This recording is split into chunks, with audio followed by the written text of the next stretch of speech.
Like I saw you guys stuff, and I was just like, these cats. First off, they do jujitsu.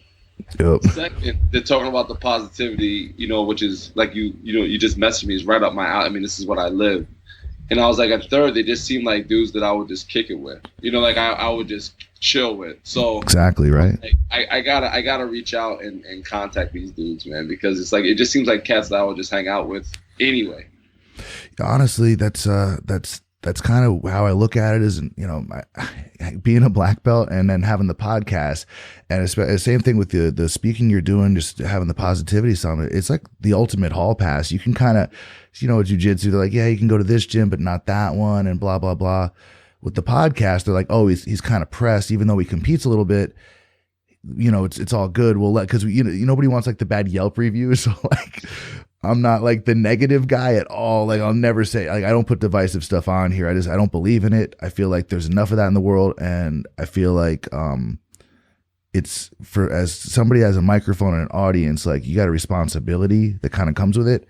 And it's cheap. Like you could just blast anybody and you're going to get hits for sure. But it's cheap. It's like, that's the easy way out. It's like fucking the old WWF thing where Bobby the Brain Heenan, he'd cheat, like the referee isn't looking. It's like, it's that cheap thing. The Bobby the Brain Heenan. I haven't heard that. That's a good reference. I haven't heard that in a minute. Yeah, I'm from Jersey. I grew up with MSG going to those wrestling shows. You from Jersey? Oh yeah, Tom's River. Oh, dude. Yeah, that's right. You're a Jersey dude. Yeah. You're in California now? Yeah. Just South Bay, like Silicon Valley. Okay. Just been here since 2005, and whenever I got here, they actually had jiu-jitsu, so I just went right for it. Yeah. I was in Vegas for a while. I was in upstate New York, kind of Ithaca area, Cortland, Ithaca, that whole thing. Way too cold. And then I came out to the Bay Area, and we had Gracie right down the street from where I lived. And yeah, I just took to it. I'd always wanted to really get into it more. I had done sort of jiu-jitsu, but in a judo class, or I wrestled a little bit in sort of junior high and elementary school, but I sucked, or I didn't have the attention span for it. I was like, this isn't. There's no steel chairs. They lied to you. Where's the ring? Like, what happened? I can't blow smoke in the air like before I hit this cat. Like, what's going on? I tried the elbow drop, but the dude just choked me. Like, I'm not really sure. Wasn't working. So have you always had martial arts in your life? Have you always been a martial artist? Yeah.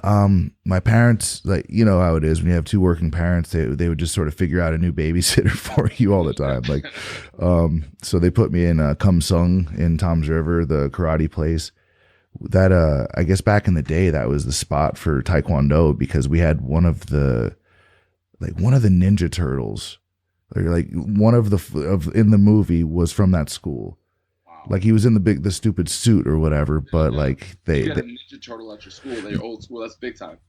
Yeah, from the OG movie, I don't know which one it is, but they always made a big deal about that movie with the school, and I'm like, okay, yeah, there's Ninja Turtles. It's got to be cool. It's got to be legit. Like, yo, Donatello trains here, man. Exactly.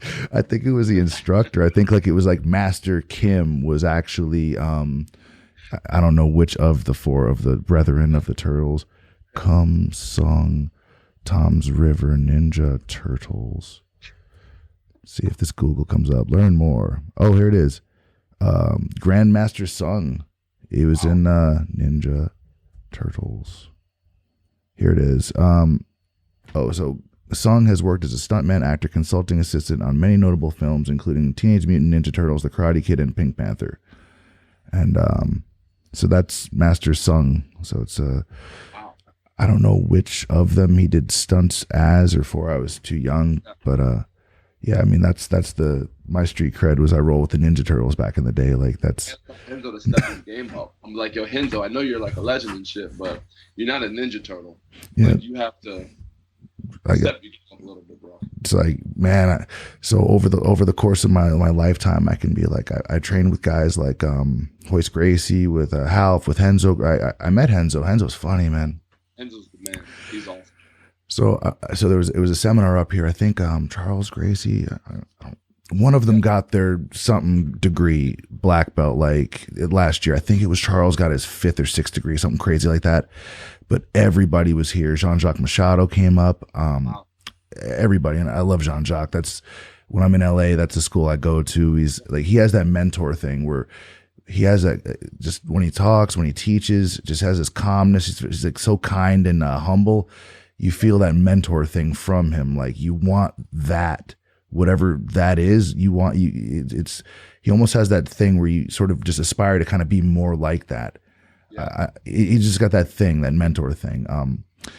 Yeah, they were all up here, and they were doing the deal for the promotion for one of the Gracies, and Renzo was here with Half doing a seminar over at Cesar Gracie's Academy. So with Gilbert Melendez was chilling there. He was taking part in the seminar, and it was gi and no gi. And Renzo showed some of his stuff, and then Half did the next technique. And in this one, it was going to be no gi. So he's wearing, I guess, some sort of shorts with the rash guard, whatever. And he's about to start showing a leg lock, a heel hook. And Renzo's like, okay, stop, Half, 1 second. I'm very sorry, but you have to stop. Half, I never think in all my life I'm going to see this. Are you shaving your legs, my friend? And like, he had like this, his leg was like silky, smooth, Gracie leg. Like he was, you know what I mean? Like he was shaved. And, yes. And this is a 2 seminars in a row because the first one sold out like immediately because it's Renzo plus Half. You don't not go. And Cesar was there kicking it, and they were kind of messing with him the whole time. It was an awesome seminar, but I'm like Half gets a reputation of being like a very like short fuse kind of guy, like serious, no messing around type thing. And man, he took the wind right out of his sails. Like Renzo just like left him speechless, and the whole place was just dying laughing. But that's Renzo though. Yeah, he put his pants on. Like Renzo was there when I got my brown belt, and the first time I ever met Renzo, I was started going to the city. Like I think it was like a 3-stripe white belt, and like I just got my blue belt or something like that. I was walking out, and my professor started with Renzo when like his school was like the methadone clinic, like back when it was like just started like in the city. And so my professor George Cernak, and I saw Renzo. He goes, "Boy, look at this big guy," and he like slaps me on the chest and like gives me a hug. It's like the first time I ever meet this cat. I'm like, this is the most normal dude that's kind of famous. Like that's a famous guy, that person I've ever met. I used to play with famous basketball players. It's like, this cat is so normal. And like Renzo's the kind of dude where he will literally give you the shirt off his back if you need it. Like he meets you with like, what do you need? Like, how can I help you? Like after I got my brown belt, we all went next door to this restaurant. He sat around for like 4 hours just telling stories, like just hanging out and chilling. He wrote a testimonial for my second book. I got Renzo to write me a testimonial. Like that's how much respect. Like this dude he's such a great cat. People don't realize, like they get thrown off when they first meet him. They're like, there's no way he's this like nice, and that's how he is. Yeah, he seems really. I mean, he is very approachable. Just real humble. He was really nice to me. He took the time to come over and show me some stuff at the seminar. And I was a brown belt when I met him, but it's very cool people. I had my whole kind of morning crew because I've been teaching like the 6:30 a.m. class at AKA for like 6 years now. Like I forgot to stop. And initially no one even asked. Well, we had a couple students that they had some work situations and home situations where there was no way they were going to be able to make regular class. And I wanted the extra mat time anyway. So I talked to my instructor, my friend Alex, the guy that owns the Sunnyvale AKA gym. And, he just hooked me up with a key and he's like, "Hey, no problem. Just you guys come in, roll whenever you want. And, just if you want to show him some stuff and, great, whatever." And it just over time, it turned into like a whole crew. And now it's a class, it's on the schedule. It's been doing it for years now. It's kind of it's like a staple over there. And, it was just mainly, we had a couple students that had kind of some, unique, or not really all that unique, because you have a lot of people, you have a lot of police officers that work the overnights, teachers, stuff like just people who they don't have the days, parents, right? One of my sort of most dedicated or longest sort of running student is kid special needs, and he's going through the years in school where that can go one of two ways, and he can't, the time with his family, he can't really compromise on the sort of balance between jiu-jitsu and family, and a lot of people do, which I think it's almost a blessing that this is his situation, because I know people that go the other way. They put jiu-jitsu in front of everything. I did, and looking back, I don't know. I wouldn't repeat that. I wouldn't do it again. I love it. I more than a lot of things, but and looking back, you don't like to say like regret, that sort of thing. You sort of like live and learn. But no, I was married a long time, and I put jiu-jitsu, I use it like as an avoidance thing, right? I'm like, no problems at home. No, I'll train, then I'll come home and I'll be nice and relaxed. No, but what I did, I just stayed longer and longer. You know what I'm saying? So, so because he doesn't have that option, he has to take care of his kid. He loves his kid, whatever. So I'm almost looking at that like, man, if I would have had a smack in the back of the head, like, hey, go home, I'd have went home. I should have went home. You know what I'm saying? But I won't do it twice. But that's the key, man. It's like, that's what, for me, it's like I grew up without a father, so my dad passed when I was like 4. Oh, man. So when I had my son, my whole vision was like, I'm gonna be a Division I basketball coach and blah blah blah. I'm gonna be in the locker room, and because I coach hoops. Man, I started talking to some of these coaches, these big time coaches, about like what their schedule is like. I was like, I wouldn't have time for my son. I wouldn't have time for my wife, for jiu-jitsu, for anything but just this. And like you, I do a million different things. Yep. So you're taking all that stuff out of my life. So I just had such a big shift where I'm like, nah, man, like that's not my purpose. My purpose is something completely different. So that's when I started writing and doing the quotes and all that stuff. But yeah, man, I get you on that. It's like you gotta make a hard choice. Do I want to, get this role in, or do I want to make sure that my family is happy and they're cool that daddy's home and I'm around. So that's why I had to just adjust my schedule. Like all the morning classes, I'm there. Like I'm there in the afternoon class. We have a good crew. We have a couple of black belts that show up in the afternoon classes. I'm good to go. You know what I mean? Like I'm fine. Oh, it's perfect. It's awesome because the sport or the art, what we do, half the people say it's a sport, half of them say it's like it's a martial art, whatever. There's so many more schools now. It's evolved. There's more black belts. There's more really great academies. It's fanned out to where you can actually get roles in during the day, and then you got things like BJJ Globetrotter and these Gracie garages and stuff, where if you want to find a place to train anywhere in the world, there's going to be people that are like-minded, just like we were talking about earlier with the podcast thing, where you can get the work in. And I mean, so what part of New Jersey you located in? I live in Mount Arlington, New Jersey now. I live in Morris County. I'm from Passaic, New Jersey originally, but I've been in Morris County now for like 2 decades. So you're up kind of more North Jersey, huh? North Jersey. Yep. Tom's River is like an hour and 25 from me. Hour 15. Oh yeah. So we had some family friends, or basically family up in Sussex. So that's kind of a little bit more north, but it's the same sort of. You're getting towards the top of the state right there. But yeah, my mom lives in Sussex now. My mom lives in Wantage, New Jersey. Okay, cool. Yeah, I used to go to Hamburg a lot. So you remember the gingerbread castle back in the day? Way back. So the Halloween, this thing's been around forever. It used to be owned by some family of mine, actually. It's kind of family / friends, like cousins that are kind of cousins, but family, close enough family. But yeah, we used to go there every Halloween. They'd have the haunt. They would do the horror thing, and oh yeah, oh my. So the haunted hayride, oh my God. Do you remember back in the day that Vincent Price had the haunted hayride in like Brick or Lakewood or something? Yeah. Did you remember what happened? No, I didn't. I know they used to have it. What happened? So in, I want to say it's Lakewood. So my brother, this is my middle brother. So he's born 1970. So he's 47 now, 46, something like that. I've been hitting the head way too many times. No math. I'm like Howard Stern. I can count on my fingers. I got to get Robin to help. Fucking language, but I gotta stop cursing on these things.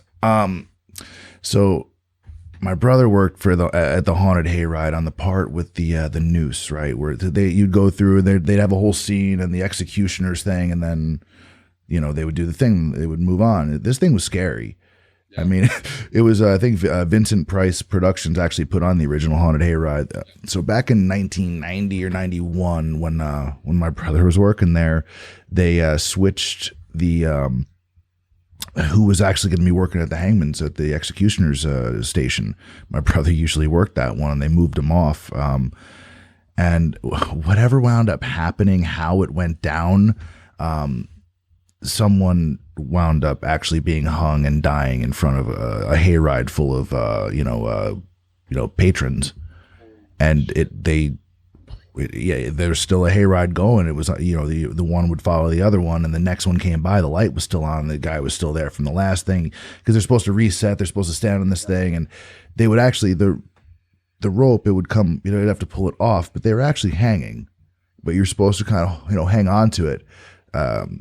They, I guess, changed rope, they did something, and the guy that was not usually doing this job, I think he did it one and done, and that was it. So if you Google it, his name was Brian Jewell, Haunted Hayride. So yeah, this is a big deal, because at the time my brother was working there, and they were actually looking at, my dad was an attorney, so we had the same name. It was Clinton E. Cronin. It was and he was going to take the case, but it was already on hard copy. It was like the case was way too big for his firm, because it's like Vincent Price and all this, whatever the end result was. Accidental death, but it was terrifying, because we were there. I was on the ride that went through, I guess, after, and they delayed it. Yeah, it was crazy. So yeah, my brother worked there, and he was like, that was his job, and they switched him out to do a different station. Yeah. That's nuts, dude. Yeah, it's crazy. You brought up haunted hayride. Yeah, the haunted castle, which is the gingerbread castle, which is generally a much happier but equally creepy place for other reasons. That was like my friend of the family, or we call them cousins or aunts and uncles and stuff. But man, so it's crazy. We wind up bumping into each other. Like we wind up talking when I was working with my last sort of co-host on my other podcast that I was doing, just because we're both Brazilian Jiu-Jitsu black belts. We're both talking a lot about positivity and sort of self-empowerment stuff, and we're both kind of anti-divisive speech. Like I don't bring up stuff that is all that divisive. I think it's cheap. And I think there's enough of it in the world, and I think there's more value in multiplication and addition and finding. I mean, man, I just did one of these Ancestry.com DNA things, and it's crazy how divided everyone is in America. This and how tribal we are as humans, or as mammals, whatever. This team or that team, Yankees or Red Sox, Celtics or Lakers, whatever, Niners or Raiders, but we're all kind of from everywhere. And I thought I was, blood wise or whatever, compared to what I actually am. I'm like, I'm everything. I thought it was like Irish, German. No. There's some Irish, yeah, but I have everything you can imagine. Like I thought it was a joke. Like they just took some paint and threw it at the middle of the map, and I'm everything but American. Wow. There's even like South Asian, African, like a lot of Mediterranean stuff in there, and I wouldn't have known. So, yeah. I kind of want to hear a little bit about, so in terms of like bringing people together, you're bringing people together. You got a summit for that in March 11th. So there's a positivity summit. Tell me a little bit about that. Like, what's that? Walk me through it. So I was about a year and a half ago, I'm sitting in this Tony Robbins event, right? Nice. And it's like 3,000 people, and there's like 700 people in this room, like off to the side watching him on a monitor. And I'm like, I went there to study him as a speaker, and it's crazy the way I ended up there, because his ticket prices are way out of my price range right now. Oh yeah, but both of us. Yeah, out of my price range. But like 3 years ago, there was a lady that was like retweeting a lot of my tweets on Twitter and blah blah blah. And so I said, hey, you know what? Give me your mailing address. And I sent her and her husband like a copy of my first book. And a week later, she posted something and said, thank you so much. This book helped change my life. And, 2 years passed, and she was like, if I pay for you to go to this Tony Robbins thing, would you go? And I said, I couldn't put you out like that. I couldn't do this to you. And she goes, as easy as it was for you to send me that book, that's how easy it is for me and my husband to send you to this event. So I asked my wife, and she was like, you should go to it. So I go to it, and I'm sitting there, and I'm like, this event's awesome. I said, but I can do this. Like, I can do an event. But in my event, what I want to do is not just have I don't want to just have rah-rah where, you're getting pumped up and then you go home and you forget everything.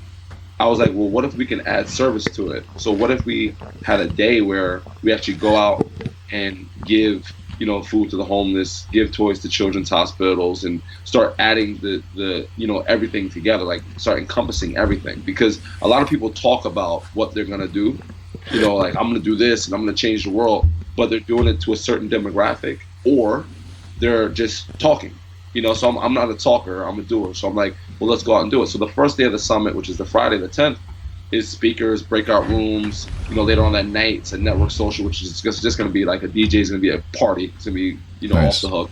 I'm going to play raw bass and DJ Easy Rock, and I'm going to do my running man. It's going to be great. Hell yeah. And then the next day, that Saturday, it's a day of half the day of service, where we're going out. We're going to go back to my hometown. My father was a police officer in the city of Passaic, and they still have an award after his honor because he did so much community service and got kids off the streets. So we're going to go down to his park, they named the street after him, do a cleanup, and then just drop off toys at children's hospitals, hit homeless shelters, and just kind of give back, man, and come back and have a couple more speakers, and then everybody kind of brings it in, and a couple surprises at the end of the second day, and then just do the next one. So I want to do 3 a year all over the world, starting with the one in New Jersey. Very cool. A couple surprises. That's crazy. So your father, that's crazy too. So my father was an attorney in New Jersey for like 30 something years. He passed away when I was pretty young. I'm not 4, but I was actually 14 when he passed away. And that type of thing really shapes you. So like in the back of my head, my dad kind of had like this whole, he had a presence to him. Like everybody respected him. Just he's real tall. He was like 6'6" or something. And so my sort of thing from sort of 14 on was, like what would my dad say? Like if I do X, Y, or Z thing, like what would he be proud of me for this or that or the other? Like I try to like think of the situation like in my dad's sort of words or like my thoughts on what they were, like based on what he taught me. Like, is this something I should or shouldn't do? And I haven't always followed it, to a T, but it's always been sort of like almost like a beacon or like a, all right, reel it in. Like, this is like, what would dad say kind of thing. So, I mean, and losing your dad at 4. Yeah. And then, similar also, working sort of, in law enforcement, it's all sort of, they're all in the same club, man. Yep. Judges, lawyers, police, DAs, like all this stuff. They're all on kind of the same team. They're all friends, man. If you ever go to the courthouse and like you just see how everybody sort of interacts and stuff, like the guys that have been there forever, like they go against each other in trials and stuff, but like they're all friends. They all eat lunch together and go to the same bar after work. So, man, so that's actually really cool. So in terms of like, so the first day you guys are going to be getting together and just doing something for the homeless. Who was it? I saw Paige Van Zant was actually doing, so I don't follow her on Twitter, but one of her sponsors is Lana's Egg Whites. Like Lana, I don't know her last name, but she sponsors a number of fighters from my team out here. And they were going around and doing kind of a coat drive in San Francisco for the homeless and saying that some of the homeless people were so sort of bashful or ashamed to even stick their heads out of the tent because, they would just like, hand the coats in or something. But they're coming over and then they're raising money for blankets because it's, San Francisco, it doesn't get, New Jersey cold in the winter, but, you get the water right there. It can get pretty cold. So that's actually, it's a really big thing, man, actually getting out and doing things. I can imagine there's a lot of talk and then the takeaway from it, it's got to be, putting it to action. I know a lot of these things, like, people go to therapy and it's like, I'm going to do this, or like a New Year's resolution thing, okay, I'm going to do this thing. But how many of those resolutions or how many of those things actually happen? A lot. Yeah. And there's got to be a better way to go about it. So you've got a couple books out now as well. So more on your motivational speaking side, like what got you into that? Like, what was this, going to the Tony Robbins thing where you decided that you're gonna try to inspire people, or like where does this come from? So I started speaking about 3 years ago. Okay. And I was on Facebook. I can't even make this up, Clint. I'm on Facebook one day and I'm looking at my timeline. And for whatever reason, like, I'm reading it. Like, I guess I wanted to be depressed that day. So like, I just start like reading my timeline. Sure. And it's like the most depressing nonsense I've ever seen in my life. So I had this book that was literally like right next to me. And it was a book of positive quotes. So I was like, okay, well, I wake up super early in the morning. I'm going to take a quote out of this book, and just so it changes what people see when they wake up in the morning. And so I started posting quotes, and even the people that were like all about the drama and all about, you know, the sky is falling, they started liking the quote. So I was like, okay, I'm onto something. And one day I lost the book and I made my own quote, and then people still liked it. So I was like, screw the book, I'm just going to write my own quote. So I started writing my own quotes, and a buddy of mine came up to me about 6 months later and was like, dude, you should write a blog. I'm like, that's a great idea. What the hell is a blog? And it was like, yeah, you know, you just write on a WordPress site and blah, blah, blah. So I started writing blogs, and the blogs became books. And my first book was called The Power of Positivity, Controlling Where the Ball Bounces. And I decided to go out and start sharing my story. So I was at first speaking in front of like 5 people, 10 people, 15, and it eventually started catching on, and, you know, it started getting bigger and bigger and bigger. And I started going all over the place and speaking. Just throwing it up on Facebook Live. Yeah.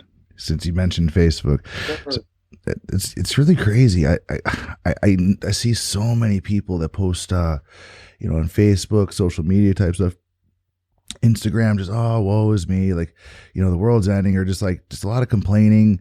You know, everybody likes to you know, go on about the election stuff, which you know, it's a very divisive subject, and the way it's portrayed in the media, it's very divisive. I don't know. Maybe I'm not. I was young at the time, or just naive.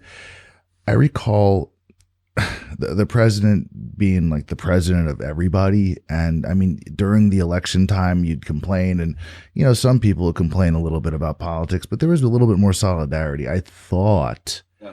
You know, back in maybe the 80s or something. I could be wrong. This could just be me being young at the time, but there's so much complaining, there's so much negativity on social media. So, and I go out of my way to not do that kind of. I try to only put sort of positive or sort of encouraging messages out there in my own stuff. And you know, I've had some comments like, you know, that social media is like, it's a lie, or it's people just trying to portray like this idealized version of their lives. Like, oh, you know, look how pretty I am, or look how good things are going. And I'm like, no, because I feel like you create your reality, and perception's a big piece of this. And if you strive for positive things and positivity, and you put a positive message out there, you're building that world as you go. Sure. Versus, and maybe you're 75% there. Maybe there are some stuff, you know, some negative aspects to what you're doing to your life, whatever. But if all you're doing is propagating this negative or just negativity, that's all that's going to be there. If you don't try, if you don't project some positivity, if you don't say it, if you don't do it, because even if you're not feeling great, you put that positive message out there, and then you strive for it, but maybe it reaches someone else and makes somebody else feel better. Yeah. By making somebody else feel better, you're already doing it. Like, you already win. And that maybe your life isn't like 100% the way you want it right now, but if you do no work, if you push out only negative vibes, only negative energy to the world, I mean, like I said before, like, I feel like we have a responsibility to do better. And what you're doing by getting out there, putting those quotes out, the blog that you're talking about, the books, 3 books, doing a summit now.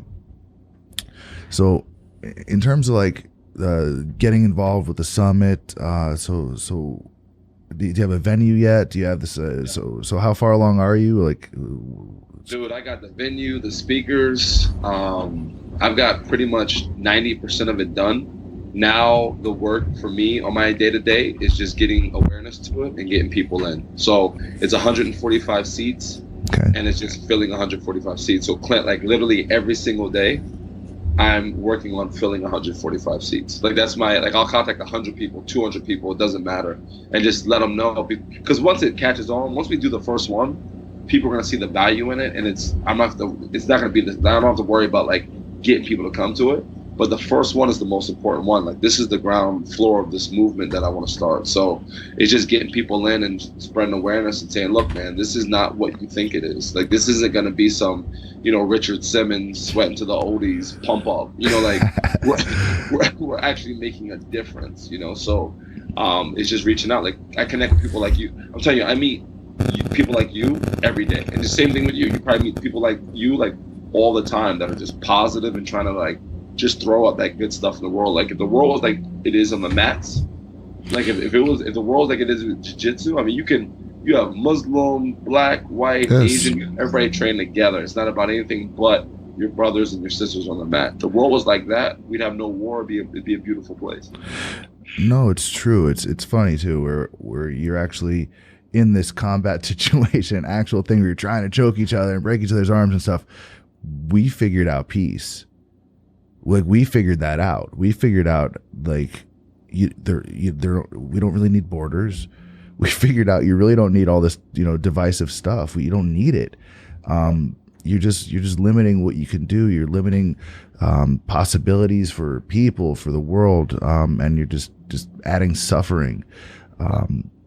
So by removing it, by sort of breaking that, knocking it down, on the mat, we're all the same size. You're flat on your back. We're all the same size. Or like you got a white gi, a blue gi, you got a black belt, a blue belt. It doesn't, like none of this stuff matters.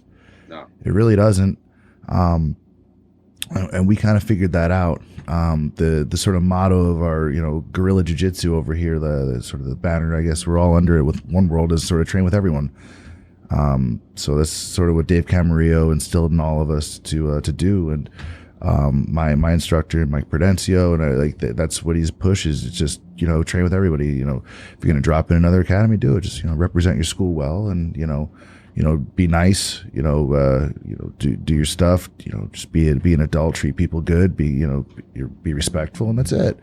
And these aren't difficult things to do. A lot of people say it's like it's easier to be negative than positive. I never got that. I don't think it is. I really don't think it is. Like if you can look at yourself honestly in the mirror and like take responsibility for yourself, that's I don't know, the negative thing that makes me cringe. Like I don't want to be that. I think that's harder to do. I think that's harder to put out there. I think it's more work. I think I would have to try to do it. Yeah. But I mean, negativity and positivity, to me, they have one really huge thing in common. They both need momentum to grow. Yes. Right. So when I go out and speak and I talk about positivity and negativity, I say, imagine like these old, back in the day, like Bugs Bunny cartoons. And how does the avalanche start? It starts with a snowball. And the snowball builds up steam and steam and steam and steam, and it's an avalanche. The same thing with positivity, same thing with negativity, right? When you're negative, you say, oh, I woke up on the wrong side of the bed, which makes no freaking sense. And then you spill something on your pants, and then you get every red light, and then you go to work, and work that day sucks. And next thing you know, you're having the worst day of your life, and the worst week, and the worst month. Now you're having a horrible year. It's the same thing with positivity. Like something good happens, you find $5 in your pocket, the girl you asked out says yes, and the next you're having a great week. Now, with negativity, you got to stop it when it's a snowball. You can't stop it when it's an avalanche. Once it's an avalanche, it takes a lot of freaking work to stop. So once that first bad moment happens, that's when you got to squash that out. So when you stub your toe at 8 a.m., that shouldn't be affecting your freaking lunch at 12. It's like, I stubbed my toe. I'm pretty clumsy. Let me get over it. There was a part in The Hangover, I think it was the second one or third, I don't know, the eighth one, whatever it was, where Chow goes, but did you die? Like there was exactly right. All the stuff that went wrong, and he's like, but did you die? Like I always look at it, negativity. The number one killer of negativity is gratitude. If you look at what you have in your, like, if you have a phone, if you have a computer, I mean, if you're like, you are doing a lot better than 95% of the planet. Like you're doing okay, So I just look at the world and like differently, like you, and I try to convince people that it's not as bad as you think it is. There's always someone going through worse and thriving. Oh, like honestly, if we live where we live and we're on this thing, for example, or if you're on Facebook at all, probably you don't need to complain that much. I mean, everyone has tragedy. Like, the one thing everyone has in common is we're all going to have something terrible happen. Yeah. All of us. It's not unique. That's just the one thing, and it's kind of what you do afterwards. And yeah, gratitude. And it's funny when you see people that are, in a lot of pain or just really down, depression or anything like that, knowing that they can be useful, or that when they're needed. So if someone's depressed or, very anxious, something like that, when they see that they're needed, that someone needs them, it's like you see all of a sudden, it's like they kind of snap out of it a little bit, because like, inside we all have that desire to be wanted or loved or appreciated and feeling needed. It's a very powerful thing. I think a lot of people just don't know really how to express themselves, and it's where the negative stuff goes. I think there's a lot more mental health stuff. I think there's like an overexposure to overstimulation in terms of like technology, and the sizes of communities are so much bigger these days. And I don't think that any of the how we deal with it internally has really been taught. I don't think schools really teach you how to deal with communities that are this size, or with the internet, for example. We talk about bullying, but nothing else, right? Like should kids at a certain age be exposed to tens of thousands and millions of people on Facebook and YouTube comments? And like, is it even healthy to be exposed to communities that large at a certain? Because I don't know. The science I've seen on it says maybe it's not. Maybe with mammals, and there's certain size communities where once you get like to this X+1, you start seeing weird behavioral stuff. And that might be a thing, right? And maybe it's just we don't, as a people, really know how to deal with our inside stuff, with our thoughts, with our emotions. And it's at that point you have anxiety or just insecurity projected outward. You have like the old school, like if you have a depression type thing, it's like a weakness thing, or like they're crazy, right? But now all of a sudden, like, we're starting to realize maybe the doctors and stuff, they don't know as much about the brain as they thought they did, or we thought they did, right? And a lot of the stuff's being looked at a little bit differently. So yeah, I think just being thoughtful and just looking at empathy in terms of some muscle you have to actually actively stimulate and grow, and to kind of work out. It's like I always felt like if I put, and how do you want to say it? If I were to put priority, or make it a priority to me that the comfort of the people around me and that are closest to me is a critical thing. It's like their comfort is important to me. If I make that a priority, then like my life will be better for it, because I'll be helping them, and by them feeling better, I'll feel better. So even if you do it selfishly, even if you're empathetic selfishly, you're still going to make the world better, at least around you. It's like, as you mentioned with momentum, right? If you come in a room and you're pissed off or angry or sad, you don't have to say a word. It's like, dogs can sort of tell when you're nervous, or like animals, like they can tell the one person in the group that's nervous, but they don't say anything. It's like body language, pheromone, chemical. I don't even know. Right. But the thing is, like, we communicate without saying words. And when someone's anxious or nervous or angry or sad or whatever, the rest of the group's going to wear that too. Versus if somebody comes in and like, hey guys, what's going on? How you doing? Right? You got a stand-up comedian on stage. Like those rooms are set up in such a way that, the laughter travels. They pack everybody together, right? And the guy in the back of the room, they still have to get the laughter from the front. And the way sound travels, and the way the energy and that emotion travels, like you want to sort of ride that wave kind of thing. But yeah, it's all about the momentum, and being that voice. Like you have 3 books, so you see it like I do. We have a responsibility. It's like it's cheap. If I wanted to get on here and just talk crap about whichever celebrity or whatever, or MMA or BJJ thing, or just you're gonna have more listeners. Cool. That in the short term, the long term, you're probably gonna feel like shit. I think integrity is something, it's like empathy. Like these are things that you have to constantly kind of do the work on and be like, man, I could I do Yeah. better? Yeah, and authenticity is priceless, and you're Yes. authentic. Like you can tell that from the first 5 seconds. You know, same thing with me. I had a meeting today. I was in Pennsylvania talking with two friends of mine, and I met them through like social media, and we talked for like 3.5 hours today. And one of the women, as I was leaving, she was like, "Man, you know, you're just so authentic and you're real with what you talk about." I said, because I don't know any other way. You know, I was raised by a very powerful human being. My mom raised 5 kids on her own since I was 4 with no money. You know, so the only thing you got from her every single day was just real, like who she was every single day. So I'm not going to give you any type of mask or facade about who I am. I'm going to tell you who I am and let you know who I am. I don't know any other way. And that's the one thing I love about jiu-jitsu. Jiu-jitsu will show you who you are on the mat. They show you who people are on the mat. You know, like the big tough guy that comes in that's really insecure, and he gets on the mat, and now some white belt is tooling him because he's never done jiu-jitsu before. You get to see who he is. You know, you get to see him shrink. You know, and that's what I love about jiu-jitsu. It's so honest. You know, it's such an honest art. You know, where once we do this and slap up, then you get a special bond with your brothers because you go through something that is just like you said, like. You might be trying to take my arm. I might be trying to take your arm or your neck or whatever. But at the end of it, it's this different level of respect, you know, because it's so real, you know. But yeah, man, it's authenticity, man, is huge. And there's not a lot of people, not a lot of cats out there that will do what you're doing and say, I don't care if I lose 2,000 more followers. I'm just going to be who I am, talk about what I want to talk about. Yeah. And the world's going to know.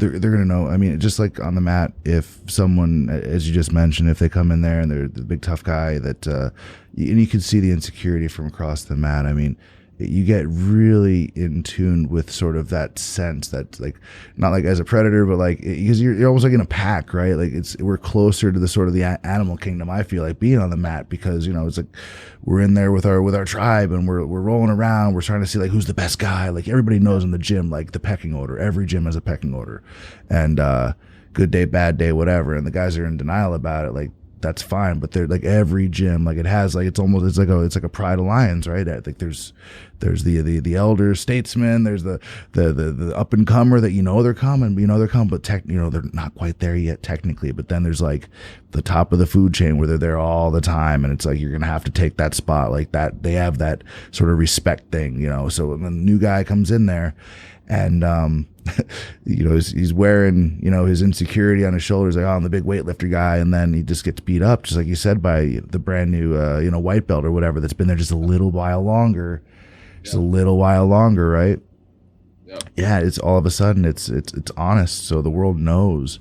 And just like with this, if I come out and I talk about something just to talk about it, just to push, that cheap heat out there, trying to say something, divisive or whatever. It isn't going to be me.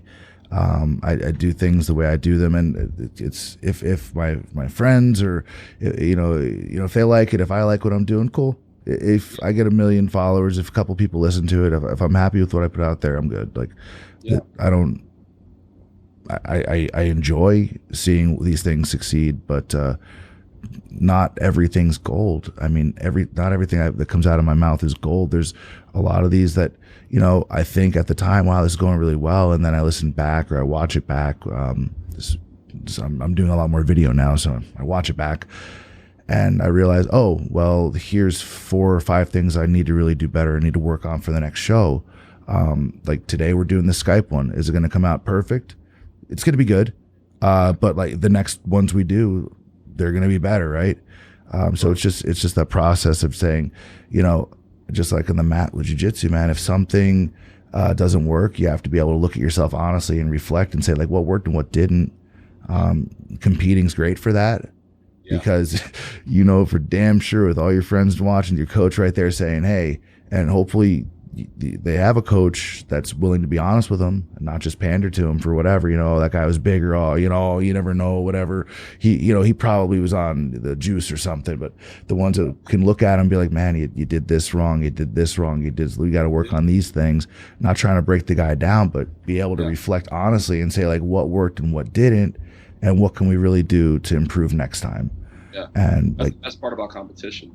I mean, I never did a individual sport or individual art until, really jiu-jitsu, where it's just you and some cat that's in front of you. Like, I'll never forget my first tournament. It was like just me and this dude, and I'm like, yeah, my coach is there and just like my teammates are there, but it's just me, and it's all on me. Like, whatever happens, the onus is on me. Win, lose, draw. Like, it's up to me to figure this out. And I was training for like 6 months. And I did this no-gi tournament, and I was going against this guy. I somehow won the first match. I think I just laid on the freaking dude. And then the second one, I was going against this guy who was a wrestler for like 16 years, and he was in like the novice. And he told me after, he's like, yeah, I've been wrestling for 16 years, bro. I was like, yeah, cool. All right. Like, I've been training for 6 months. But we slapped up and like took me down, and he didn't submit me. I was just like pretty much a baby turtle. I was on my back like this the whole entire, like I had no idea what to do. And I'm like, I learned so much from that. I'm like, that was a great experience. Like, when I talk to people about competing, like I'm doing a kind of like a motivational speech seminar at this a friend's jiu-jitsu school of mine. And he wants me to talk about competition training and competing. And I'm gonna say one of the things that drives me nuts is that people take this competition like it's like life or death. Like, dude, when you leave these mats, you're still gonna have your house, you're still gonna have the car that you drove here. Like, you're fine. It's like, this is the biggest learning lesson outside of being on the street and being attacked that you could ever have. Like, you're testing your jiu-jitsu. That's an amazing experience. If you get tapped in the first 30 seconds, or you win every match, like you're getting a chance to test what you learn, and you can't really do that legally, without some type of repercussion, So I haven't competed forever, but I mean, I've probably done like 10 or 11 tournaments. I went out to California, did the Pan Ams when I was a purple belt. And it was just like all the tournaments that I remember were all just fun and like really good learning lessons. And I enjoy it. Like, I don't go there and like slap myself in the face before I slap hands with the guy. Like, I love to compete. Oh, man. It's like, let's compete, let's get it going, and whatever. Yeah, it's great because you have something to work on Monday, right? No matter how it goes, win, lose, or draw, you're able to look at what you did and say, oh, this went well, this didn't, right? Just like anything else. And then Monday, you're motivated. It's like when you get your new belt, right? You get upgraded, you get the promotion. That Monday, you're like, man, I got to grow into this thing, got this new thing to wear. It doesn't really fit. It's kind of, man, I wish it was faded a little bit more. They're going to know I'm a new, though, whatever. Now I got to live up to it. Like, oh, it's the morning class. I really don't see those guys that much.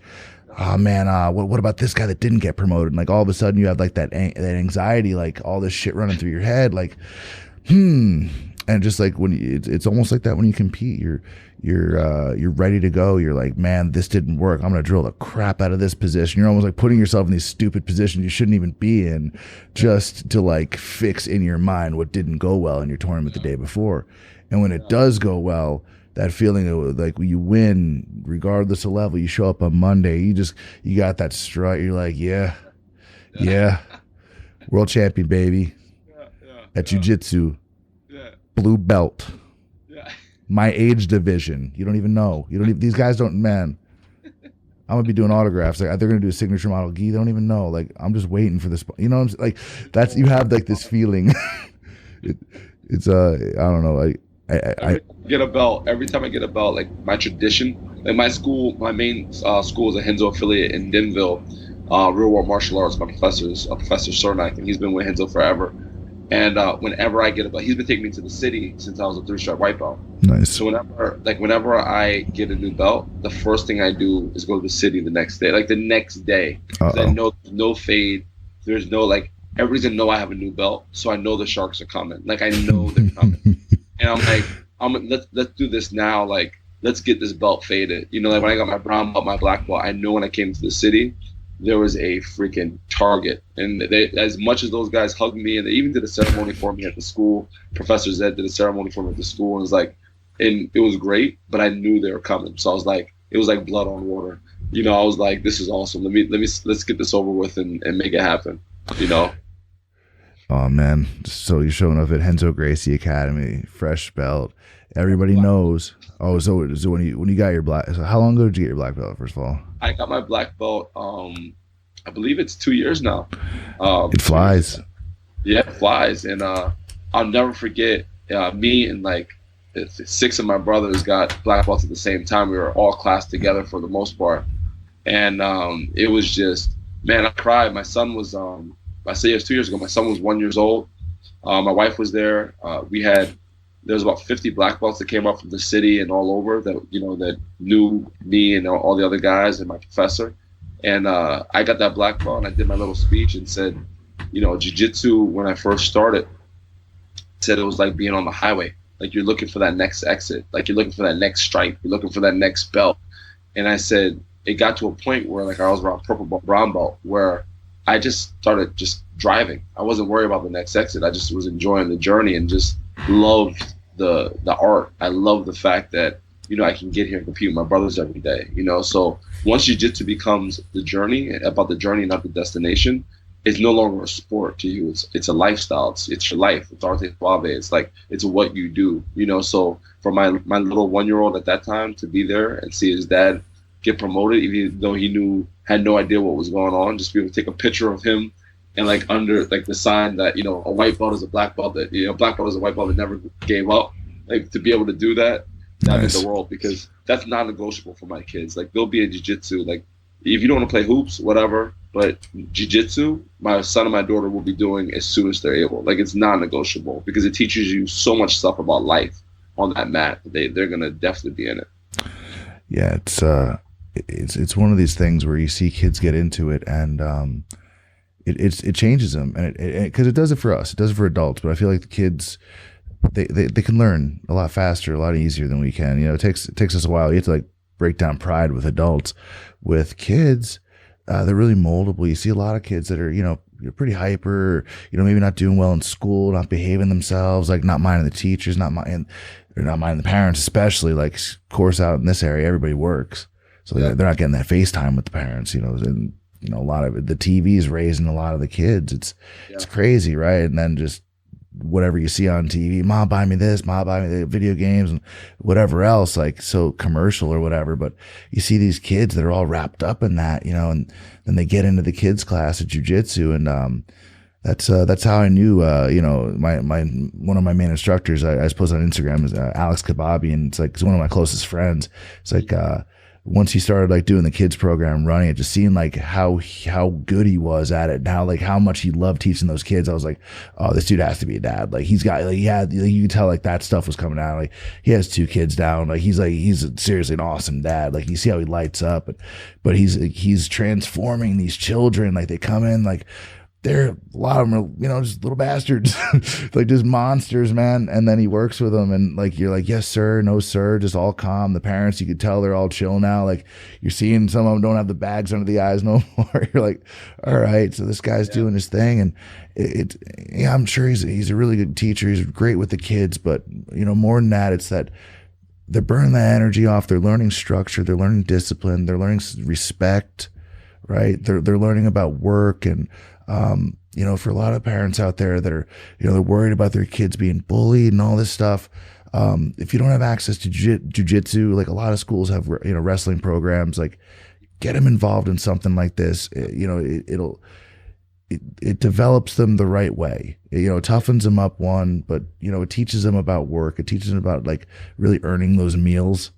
And I feel like these are just things that as a kid, I wish I would have done more. I wish my parents would have pushed me to like do the whole sport thing more than, I didn't really get pushed to shit.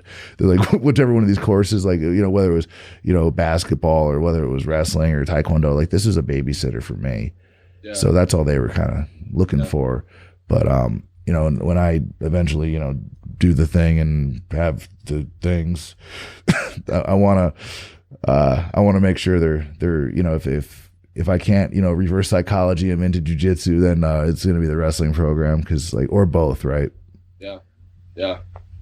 That's big, man. I mean, it's like, I look at it, and that's the thing that drives me nuts with people that talk all this division. Like most of the people that are, talking about dividing the planet, the thing that sucks is they procreate. Oh my God, it's true. More. Yeah, man. So it's like, just stop having kids, dude. Like, if this is your mindset, like, please don't have any kids, because your kid's going to hear your ignorance from when they're born out of the womb all the way up to, when they start trying to divide the planet and making just dumb decisions. So, the thing that doesn't happen, Clint, which is happening right now, and this morning I was a part of a great conversation, is people don't know how to come to the table and have a conversation. Like, it's all about arguing and debate. Like this presidential election, the last one, like, it's all arguments. It's not like, hey, why don't you come to the table? I'll come to the table. We'll sit and we'll talk. You'll tell me your side. I'll tell you your side. And even if we don't agree, at least we can have a conversation, educated conversation like adults. People don't know how to do that these days. It's all about, I'm right, you're wrong. And you brought up an amazing point in the beginning. And I did a Facebook Live about it.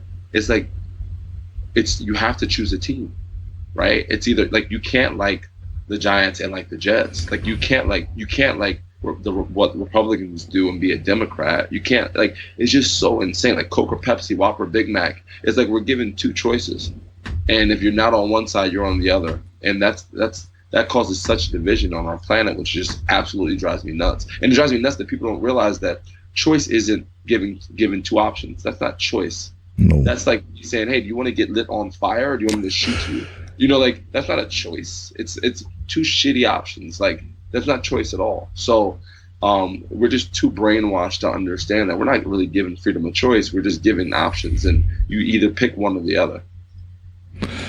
I feel like we rode this wave of just sort of being complacent as people in our civilization or society to essentially take all these conveniences and basically, trade in security, trade in safety, trade in your independence and privacy for just conveniences and just sugary, salty foods and technology that makes gives you the ability to basically not do shit. And then you have the marketing and the politics and the policies that sort of ride that wave and make it even harder and harder to dig yourself back out of it. For the people that realize they're there, there's the majority of people that don't, and they're just in this matrix kind of, vortex thing, where it just feeds itself. And I mean, the goal would be, education for everyone, food for everyone, housing, equal access, just water, food, shelter, and education is really what would change everything. But we prevent ourselves from doing that because we get caught in this system, and the TV or the internet or YouTube or whatever, like, that's education for the majority of people. And if those in power know that, it becomes really difficult to do anything about it because they're the ones that are able to feed the meter and keep it rolling. Sure, 100%. So I mean, I the one thing the thing that gives me hope is that there are people like you, there's people like me. There's people like some of the people that you're around, like the brothers and sisters that you train with, the people that I train with, we're finding each other, and that's what gives me hope. So when people think that, man, there's no hope for our planet, I'm like, that's not true, because I'm meeting people every day that are doing some amazing things and helping and giving back, and they're not worried about dividing, they're worried about uniting, and by the time we get to the 3rd, 4th Positivity Summit, and you've already had like 7 million likes on subscribes on your podcast, and I gotta call your 9 personal assistants to even get you on the phone. Once that happens, I'm gonna say, hey, Clint, man, I remember back in the day when we were talking about what we can do to make a change, and now look what we're doing.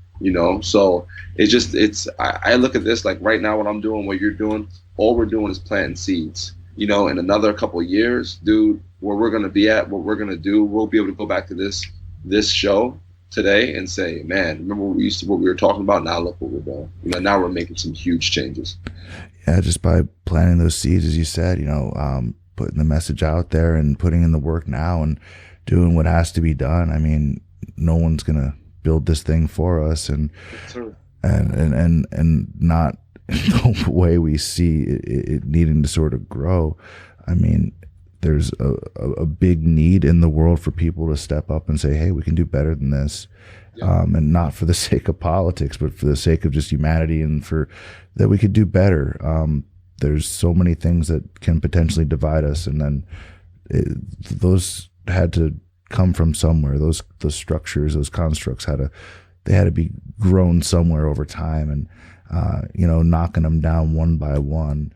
If we can do that on the mats when we train, if we can do that on the mats when we're doing jiu-jitsu, we can apply it to other places, and being able to spread the what we have in terms of growing these families. Like, I've only known my friends from jiu-jitsu 12 years max, and I've got friends all over the world now because of it.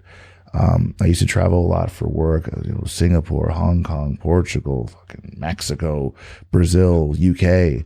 I still have friends these are still friends that I have to this day. We talk all the time. Basically, I would pick my hotel room halfway between my office where I was working and a jiu-jitsu gym. Yes. I'd bring my gi with me everywhere I went, and there would be a lot of times where there'd be no laundry. I'd buy detergent, and I'd use the shower, the bathtub in the hotel. And I remember in London one time they call it like a trouser press. Yeah. So it'd be in the hotel room. So I'd use that. I broke 3 of them just trying to dry my gis faster so I'd have something to wear the next day, because it's cold and rainy, and you can't air dry a gi in a hotel room very good, in London, So awesome, man. Yeah, but so for me, it's just a matter of okay, well, there's that magic I had meeting all these people in all these different places and making all these friends, and really just hanging out, eating, talking to these people, and learning about their cultures and learning about their, just what they do. And what the mechanism to get me there was my day job, was the tech stuff, was the engineering stuff. But I can use that work experienced to sort of build this. And this can be the vehicle that takes me to those places. This can be the vehicle that enables me to go and make these, relationships, these friendships, and learn and grow and all this stuff, and, teach the world about how they're doing it. I mean, they're doing what we're doing all over the world. There's people like us all over existence trying to do what we're doing. And it's a matter of uniting them the way we came together on here to really just spread positivity, spread, an end to divisiveness, and, just figure out a way to make this whole thing rock and roll. Yeah, man. I mean, I got a brother in California right now, a new brother named Clint, in California. And it's like when you develop these relationships, man, you can go anywhere in the world and find family, through jiu-jitsu. And when you're, like you said, when you're a good dude, when you're a good person, man, wherever you go train, people want you to come back. I went to Spoken England 2 years ago. I was at Braulio School in Birmingham. Oh, cool. Professor Norbert, and guys were just I got off the plane, I took a 30-minute nap, and I went over and took the train over to Braulio's, and it's they gave me, I didn't have a gi, they gave me a gi, I didn't have a belt, they gave me one of Braulio's black belts, where I actually felt like it was I was I can't put this on. They're like, no, go, bro, you're so and it's I got to train multiple days out there for free, and just train with a bunch of guys that were just awesome and learn some new things. So you always have family with jiu-jitsu. Yeah, it's crazy. You go from just starting one day as a brand new white belt, walking into a Renzo Gracie school in New Jersey, and then all of a sudden you're in the UK, we're in Braulio Steven's black belt, chilling with a group of perfect strangers that are now going to be your friends for the rest of your life. There's something special in there. So it's definitely, it's been a blessing that I found it, and that I just have been healthy enough to sort of grow with it. And I'm just super thankful that I have jiu-jitsu in my life, and that it's done a world of good for me. I mean, you have to keep putting the work. You can't just sort of, I got jiu-jitsu, so everything's gonna be all good. You still have to go out of your way and not be a shitty person. But it's sometimes it's easy. But sure. There's more meaningful things to do than.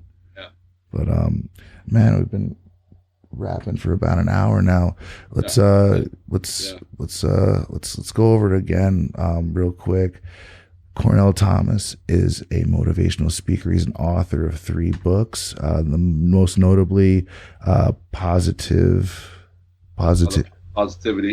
controlling where the ball bounces, and the Power Me Army of One, or my 2 books. My 3rd book's coming out in April, on my birthday, actually. Perfect. When's your birthday? April 18th. April 18th, and that's going to be on Amazon and Kindle, all that stuff? Yeah, that's going to be on Amazon and Kindle. The 2 books now are on Amazon. You can pick them up, and or you can pick them on our website, www.cornell-thomas.com. So is the 365 site, is that a different site?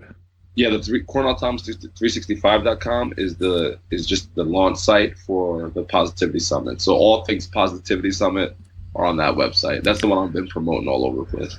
So Cornell Thomas 365.com. People need to get on there. We're looking to fill quite a few, not quite a few. I'm guessing space is pretty limited by now because like this is it's going to be a pretty big event. It's in where in New Jersey again? Alamucci, New Jersey. All right. So this is the Positivity Summit. This is the place to go. Like you think it's Tony Robbins. Tony Robbins is an amazing speaker. Tony Robbins talks about, all things positivity and how to get out there and do speaking. In this one, you're putting boots to the ground, just boots to asses, getting out there and doing good for the world. You're going to learn a lot, going to meet a lot of awesome people. People should definitely go out there. It's Cornell Thomas 365.com Positivity Summit. And that is March, is that 10th and 11th? Yeah. March 10th and 11th. March 10th and 11th. That's a week before my birthday, which is the 17th. So I'll have to I'll go visit my brother out there for that, and so I'll have to stay a couple extra days if I'm gonna. But I'll be there. I'll be there. Everybody else better get out there as well. It's all the East Coast Jiu-Jitsu people learn how to take that gift that you have and spread it out there to the rest of the world, and how to give back. And positivity is the way. We have it in us. You're on the mat. You're doing the right stuff. I believe that if you've been there that long, there's more you can give back than arm bars and triangles and cross chokes and stuff like. So I think anybody out there that's doing jiu-jitsu on the East Coast or that can take a trip to the East Coast, check out Cornell Thomas Positivity Summit, CornellThomas365.com. You're on Instagram as well? Yes, sir. Cornell Thomas 34, and on Twitter at Cornell Thomas. At Cornell Thomas. Cornell Thomas 34 on Instagram. Cool. Well, Cornell, it's been a pleasure, man. I'm glad to finally wrap with you, catch up, talk, chat, podcast. This is the, what the hell is it? Oh my God, 20th of December. And happy holidays and Merry Christmas. Doesn't have to be or. And Merry Christmas. So anybody out there that doesn't celebrate Christmas, all good. Think trees, gifts, elves, Santa movies, all good. I'm not saying or. It's and. It could be and. Doesn't have to be or. So happy holidays and Merry Christmas. That's all. And Happy New Year. And if you're people out there are going to do a New Year's resolution this year, write it down, make it a plan. I use Evernote. I don't work there. They ain't paying me, but I use Evernote. So I'm able to categorize my notes, right? And I'm able to sort of like, the little hashtag. I have separate notebooks for separate projects, but like when you make a plan, write it down, write down the steps, what you need, the milestones, and set an end date. My good friend Anthony Baker says you got to set an end date. So I got to get you hooked up with him as well. He's Anthony Baker. He's ex-Marine. He does like these motivational Monday talks. He's one of my dudes out here. He's good people. He's good people. So I gotta come out by you, Clint, for sure. Absolutely. I gotta come out by you. That's it. Well, you gotta introduce me to your Renzo crew out there. We'll sure. Trust me, for sure. We'll wear fresh black belts and go get smashed at the Renzo's. Go get some food after. Awesome. Yeah, that's great, man, for sure. All right, man. Well, dude, it's been a pleasure. I'm gonna go put in some more work of some sort. I'm getting blown up right now, which is not a bad thing. It's a good thing. Anyway, Cornell Thomas, CornellThomas365.com. Go to his summit. Be positive. Be nice to people. Clint Cronin Show 2016. Take care, man. All right, brother. Later on.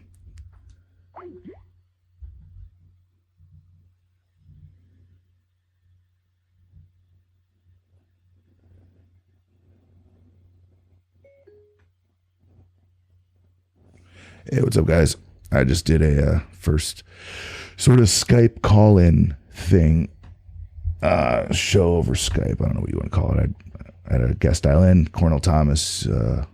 He's a BJJ black belt. Like at third, they just seem like dudes check this out. Kick it with. Like I would just chill with. So exactly right. I gotta reach out and contact these dudes, man, because it's like it just seems like. And I was on Facebook. Yeah, look at that. It's tight, right? So Cornell Thomas, he's a motivational speaker. He's a jiu-jitsu black belt. He's under Renzo Gracie, and he's out in New Jersey, New York. but he's transforming these children. I think special in there, so it's doing the 4K thing. We're online. A blessing. Looks cool, right? Sick, right? It is sick. Got my little studio gimmick set up over here. Boom. I'm just super thankful. Couple mics, got the mixer, got the recorder. Look at here.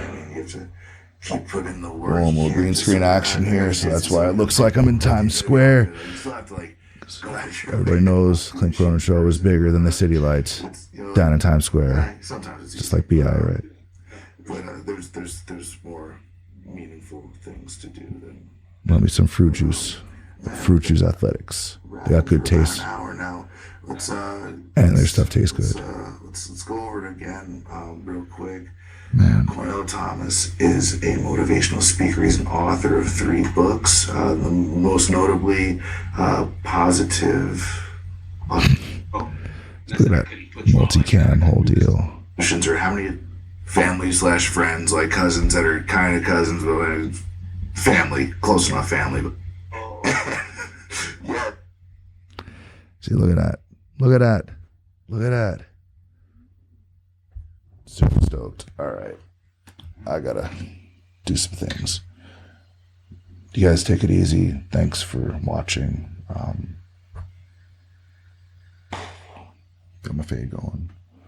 Got that shirt. Look at that shirt though. Sick. Life is good. Good.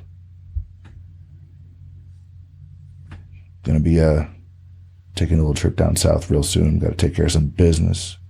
But I'll be back. I'll be broadcasting from down south. Way down south.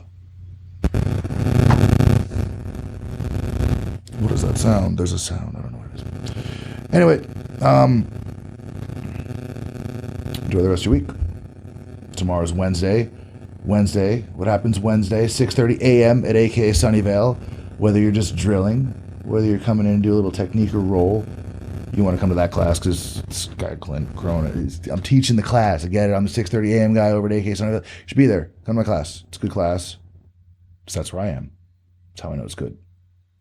Anyway, I'm just talking shit right now. I've been talking for way too long. Thanks for listening, watching, and a little heart thing. That's cool. Yo.